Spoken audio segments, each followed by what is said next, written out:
Hey, I'm Randy with BBQGuys. Today we're going to go over the key features that set Blaze grills apart, but also go over some brand new features now being included with the Blaze LTE Plus model. Let's check it out.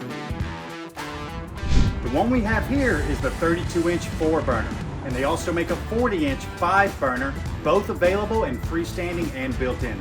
The Blaze LTE is already known for its strong 304 stainless steel construction, its heavy-duty cooking grids with a full-length drip pan, double-walled hood, heat zone separators, and flame stabilizing grids. Now let's see what's new.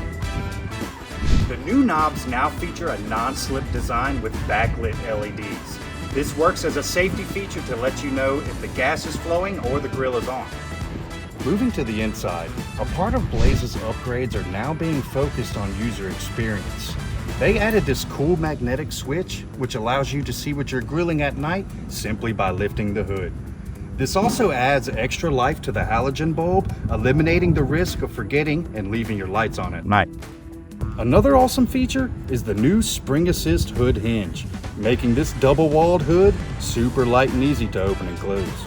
One more cool but optional feature is the new Blaze ceramic flame tamers, which really help to hold and distribute heat evenly throughout the grill, not to mention taming possible flare-ups. Enjoy enhanced flavor from the vapor when drippings hit these. Thanks for watching. Stay tuned for more outdoor living content, and remember, life is better in the backyard. So visit us online and make your backyard even better with BBQGuys.com.